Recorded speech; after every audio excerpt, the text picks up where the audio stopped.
वालेकुम गाइस, उम्मीद है कि आप लोग खुश होंगे। बाद में guys welcome back to our YouTube channel को किसी से सब्सक्राइब नहीं किया तो सब्सक्राइब कर दें, लाइक कर दें, शेयर कर दें और कमेंट कर दें। और आपसे रिएक्शन में आप सबका स्वागत है। मैं Instagram link is in the description. मेरा कंप्लीट नहीं हुआ अभी। इंस्टाग्राम लंबी ना करो, Instagram link is in the description. और आज हम जिस वीडियो पर अच्छा कर रहे हैं, finally some positive news from Israel Palestine conflict, जो सीज फायर के लिए दोनों कंट्रीज मान गई हैं। और 11 दिन के बाद, इतना नुकसान होने के बाद, इतने लोगों की डेथ्स होने के बाद, इतनी कंट्रीज में प्रोटेस्ट होने के बाद finally ceasefire agreement sign हो गया। साइन नहीं हुआ, मतलब लाइक होने वाला है, हो जाएगा ऑलमोस्ट।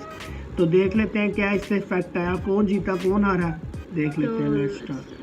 दोस्तों नमस्कार, आदाब, सत श्री अकाल। मेरा नाम है सौरभ मशहूरी और आप देख रहे हैं ज्ञान जरा। और आज इस वीडियो में हम लोग एक बार फिर से तो क्या बोलूं, मेरे हिसाब से शायद आज हम लोग आखिरी बार इजराइल पैलेस्टाइन कॉन्फ्लिक्ट के करंट वर्जन को लेके वीडियो बना रहे हैं, क्योंकि अभी थोड़ी देर पहले आई खबर के हिसाब से इजराइल पैलेस्टाइन कॉन्फ्लिक्ट के करंट वर्जन में पूरे 11 दिनों के बाद न सिर्फ युद्ध विराम की घोषणा हो चुकी है, बल्कि इजरायली पार्लियामेंट, हमास वालों ने और खुद अमेरिका के राष्ट्रपति बोले तो बुढ़ऊ ने इस सीज फायर के होने का कंफर्मेशन दिया है। वैसे यहाँ मैं आप लोगों को ये बात बता दूं कि यहाँ सीज फायर हो गया, इसका मतलब ये नहीं कि मामला खत्म हो गया। इजराइल पैलेस्टाइन कॉन्फ्लिक्ट के तो सोल्व होने का सवाल ही पैदा नहीं होता। और इजराइल और गाजा के बीच ये जो रॉकेट्स का आदान प्रदान चल रहा था, ये आदान प्रदान भी एटलीस्ट अभी कुछ समय तक तो जारी रहेगा, क्योंकि हमास और इजराइल दोनों ही वो पार्टी से जो कि सीज फायर के बाद में भी कुछ टाइम तक मामला चालू रखती है। सो अगले कुछ दिनों में अगर आप लोगों को हमले की खबरें आए तो उस पर ज्यादा ध्यान देने की जरूरत है नहीं। नाउ अब हम लोग इजराइल पैलेस्टाइन कॉन्फ्लिक्ट के इस करंट वर्जन के इफेक्ट्स और इसकी आड़ में किए गए कामों के बारे में बात करें, उससे पहले हम लोग थोड़ा सा डेटा देख लेते हैं, क्योंकि हाल ही में जो इजराइल पैलेस्टाइन कॉन्फ्लिक्ट हुआ है, ये कॉन्फ्लिक्ट चला है लगभग पूरे 11 दिनों तक। और इस कॉन्फ्लिक्ट में गाजा के होम डिपार्टमेंट के हिसाब से तकरीबन 232 लोगों की जान गई है और इजराइल के भी तकरीबन 11 लोग मरे हैं। इसके अलावा यूनाइटेड नेशंस के फिगर के हिसाब से पिछले 11 दिनों में गाजा स्ट्रिप के अंदर हालिया कॉन्फ्लिक्ट की वजह से लगभग 91,000 लोग सीधे तौर पे इफेक्ट हुए हैं। और गाजा की जो हाउसिंग मिनिस्ट्री है, उसका ये कहना है कि पिछले 11 दिनों में गाजा के अंदर इजराइल की जवाबी कार्रवाई की वजह से तकरीबन 16,800 मकानों को हल्का फुल्का नुकसान पहुंचा है। 1800 मकान ऐसे हैं जो अब रहने लायक नहीं है और 1000 मकान ऐसे हैं जहां अब केवल जमीन बची है, मकान तो कभी हुआ करते थे, बोले तो पूरी तरीके से साफ। इसके अलावा हमास का जो फेवरेट मीडिया चैनल है, इस मीडिया चैनल के हिसाब से पिछले 11 दिनों के इस कॉन्फ्लिक्ट के अंदर हमास को टोटल $40 मिलियन का खर्चा आया है। और अगर हम लोग इजरायली मिलिट्री के डेटा को देखें तो पिछले 11 दिनों में हमास वालों ने गाजा स्ट्रिप से इजराइल के ऊपर तकरीबन 4300 रॉकेट्स फायर किए। वैसे यहाँ एक बात बहुत ज्यादा ध्यान देने वाली है कि इजराइल और गाजा के बीच में अभी ये जो कॉन्फ्लिक्ट शुरू हुआ, इस कॉन्फ्लिक्ट के शुरू होने से पहले पूरे गाजा के अंदर कोरोना वायरस की टेस्टिंग को लेकर सिर्फ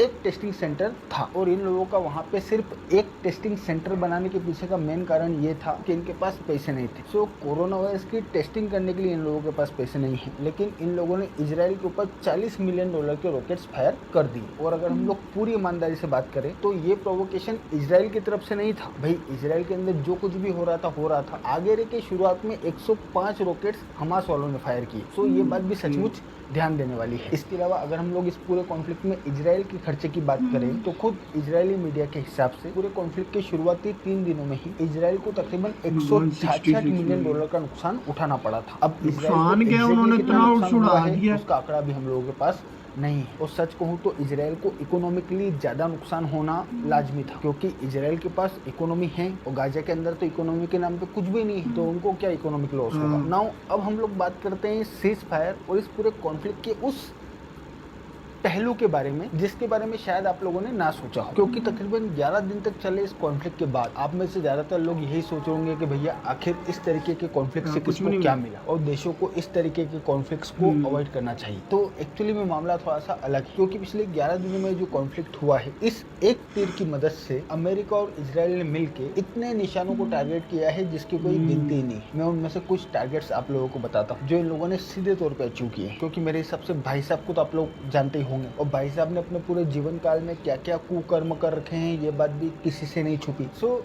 कभी आप लोगों ने सोचा है कि भाई साहब ने इतना कुछ कर रखा है, फिर भी आज तक भारत ने, बोले तो भारत की जो खुफिया एजेंसी है यानी कि रो ने भाई साहब की फाइल क्यों नहीं निपटाई। भाई अगर हम लोग परम मित्र के मीडिया चैनल्स की बात करें तो उनके हिसाब से तो मोसाद के बाद सबसे खतरनाक और पाकिस्तान के खिलाफ सबसे ज्यादा षड्यंत्र रचने वाली जो खुफिया एजेंसी है वो तो रो ही है। और अगर हम लोग इतने बड़े लेवल पे रो को महिमा मंडित ना करें तो भी रो जैसी खुफिया एजेंसी के लिए एक आदमी को निपटाना कोई इतनी बड़ी बात है नहीं। तो कभी आप लोगों ने सोचा है कि हम लोगों ने भाई साहब को आज तक क्यों नहीं निपटाया? एक्चुअली में इसके पीछे कारण, और इसके पीछे कारण है खुद भाई साहब का बायोडेटा। क्योंकि जिस तरीके के कारनामे भाई साहब ने कर रखे हैं और जिस तरीके की इमेज पूरी दुनिया में भाई साहब की है, जब तक भाई साहब जिंदा रहेंगे तब तक हमारे पास पूरा मौका है परम मित्र को दुनिया के किसी भी प्लेटफॉर्म पे जलील करने का और ये इंश्योर करने का कि ये लोग FATF में फंसे रहे। और ये खुद तो भाई साहब को निपटा ही नहीं सकते क्योंकि पाकिस्तान के अंदर भाई साहब की फैन फॉलोइंग बहुत तगड़ी है ना। अब इसी सिचुएशन को हम लोग लेके चलते हैं इस इजराइल पैलेस्टाइन कॉन्फ्लिक्ट के अंदर, क्योंकि पिछले 20 सालों में इजराइल को पता नहीं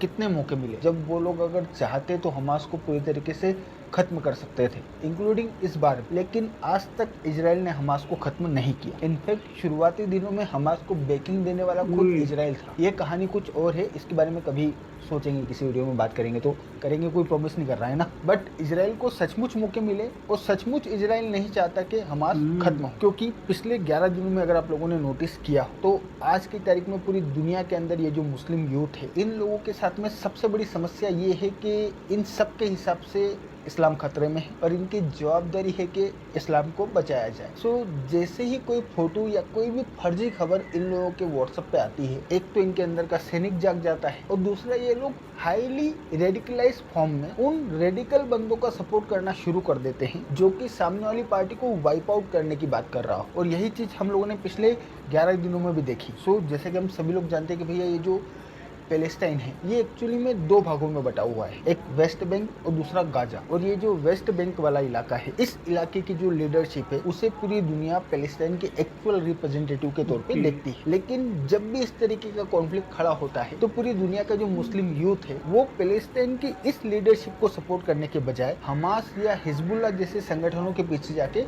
खड़ा हो जाता है, जिसका सीधा सीधा इफेक्ट ये है कि पिछले 20 सालों में हमास और हिजबुल्लाह वालों की वजह से वेस्ट बैंक के अंदर पैलेस्टाइन की जो ओरिजिनल लीडरशिप है वो कभी ताकतवर हो ही नहीं पाई। इनफैक्ट वो दिन ब दिन कमजोर होती जा रही है और हमास और हिजबुल्लाह नाम के जो ग्रुप हैं ये दिन ब दिन मजबूत होते जा रहे हैं। लेकिन पूरी दुनिया पैलेस्टाइन का रिप्रेजेंटेटिव किनको मानती है? वेस्ट बैंक की जो लीडरशिप है उनको। और यासिर अराफात के मरने के बाद इस लीडरशिप की क्या स्थिति है ये बात किसी से भी नहीं छुपी। सो गाजा के अंदर ये जो हमास नाम का संगठन है, ये संगठन इजराइल के लिए इस बात की गारंटी है कि वेस्ट बैंक के अंदर पैलेस्टाइन की जो लीडरशिप है वो इस संगठन के रहते हुए कभी भी ताकतवर नहीं हो पाएगी। और जब लीडरशिप ही ताकतवर नहीं होगी तो फिर इनका पक्ष मजबूती के साथ में कौन रखेगा? कोई भी नहीं रखने वाला। सो यही वो मेन और एकमात्र कारण है जिसकी वजह से इजराइल हमास को कमजोर तो करना चाहता है लेकिन खत्म नहीं करना चाहता। नाउ निशाना नंबर 2, क्योंकि अगर हम लोग हाल ही में अमेरिका के अंदर हुए इलेक्शंस की बात करें तो उन इलेक्शंस में जो बाइडेन ने खुद को दुनिया के सबसे बड़े लिबरल के तौर पे प्रेजेंट करके अमेरिकी वोट बटोरे थे। लेकिन जो बाइडेन का खुद को लिबरल दिखाना दुनिया में जो अमेरिका के एलाइड नेशंस हैं उनके लिए एक चिंता की बात थी, क्योंकि सभी लोगों के माइंड में यही बात चल रही थी कि भैया जो बाइडेन का अमेरिका का राष्ट्रपति रहते अगर दुनिया में कोई कलेश खड़ा होता है और अगर उस कलेश में अमेरिका का कोई एलाइड नेशन फंसता है तो वहाँ पे जो बाइडेन किस तरीके से रिएक्ट करेंगे। और इस पूरे कॉन्फ्लिक्ट में जिस तरीके से जो बाइडेन ने रिएक्ट किया है और जिस तरीके से इजराइल को बैकिंग दी है उससे उन्होंने पूरी दुनिया में इस वक्त अमेरिका के जितने भी एलाइड नेशंस हैं उनको ये सीधा सीधा संदेश पहुंचाने की कोशिश की है कि भैया वो लिबरल वाला जो रूप था वो सिर्फ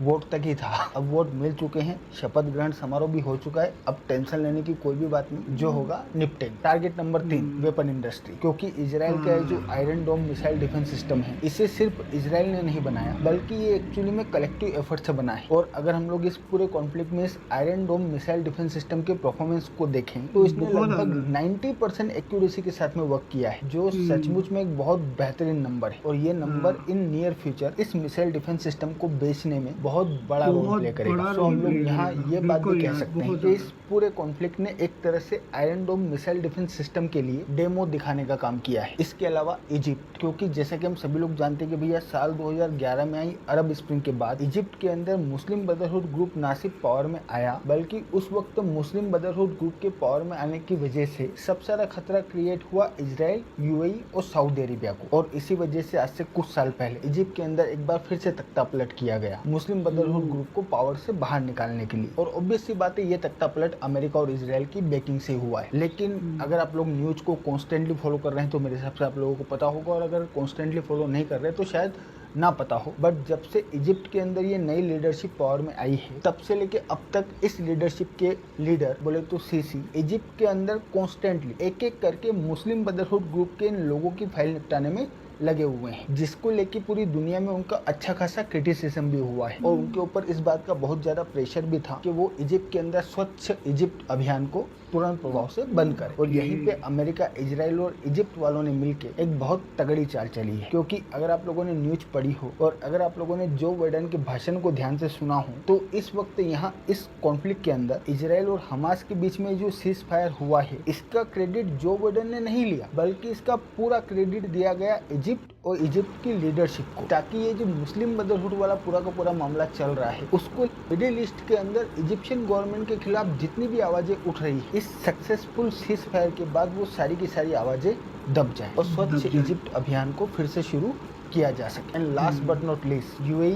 बहरीन और सऊदी अरेबिया, इन तीनों ही देशों का इजराइल के साथ अपने रिश्तों को नॉर्मलाइज करने का जो मामला चल रहा है, बोले तो यूएई और बहरीन ऑलरेडी कर चुके हैं और Saudi Arabia behind the scene लगा हुआ है। तो ये जो रिश्ते नॉर्मलाइज हुए थे, इस पूरे कॉन्फ्लिक्ट की वजह से इनकी सीरियसनेस टेस्ट भी हो गई और ये सारे ही रिश्ते इस कसौटी पे खरे भी उतरे। क्योंकि जैसा कि मैंने आप लोगों को पहले भी बताया था कि भैया इजराइल के अंदर अल अक्सा मास्क पे जो कुछ भी हुआ, उस पे तो यूएई और सऊदी अरेबिया खुल के बोले, लेकिन पिछले 11 दिनों से हमास और इजराइल के बीच में जो कुछ भी हुआ, उस पे ये लोग या तो नहीं बोले या फिर बोले तो पूरी तरीके से हमास के खिलाफ बोले, जो ये बात साबित करता है कि ये लोग पूरी तरीके से पीस चाहते हैं। और इसी वजह से नियर फ्यूचर हम लोगों को अब मिडिल ईस्ट के अंदर बहुत बड़े लेवल पे चेंजेस देखने को मिलेंगे। इसके अलावा इस सीज फायर की घोषणा वाले भाषण के दौरान जो बाइडेन ने इस बात को एक बार फिर से रिपीट किया कि भैया इजराइल को अपनी सुरक्षा करने का पूरी तरीके से हक है। मतलब साफ है कि जब तक साफ है कि वो इजराइल को पूरी तरीके से बैकिंग देंगे। इसे हम लोग एक तरह से तुर्की और ईरान के लिए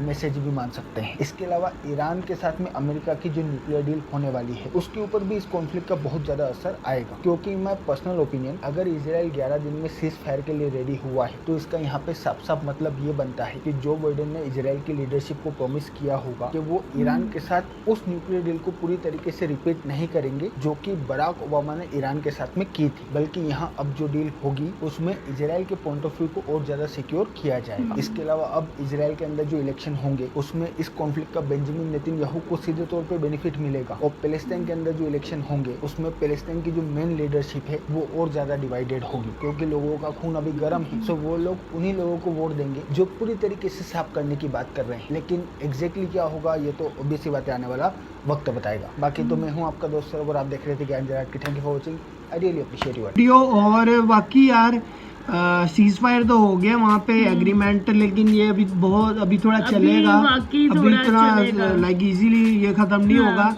ये तो मुझे आइडिया है कि अभी थोड़ा टाइम लगेगा, लेकिन इजराइल ने जो अपना काम लगाना था उसने लगा दिया भाईजान। उसमें ये नहीं कहूँगा कि कौन जीता कौन हारा, जंग में नुकसान दोनों को हुआ है। और लड़ाई थी पैलेस्तीन और इजराइल की लड़ाई नहीं थी, पैलेस्तीन लड़ाई थी हमास और इजराइल की लड़ाई थी।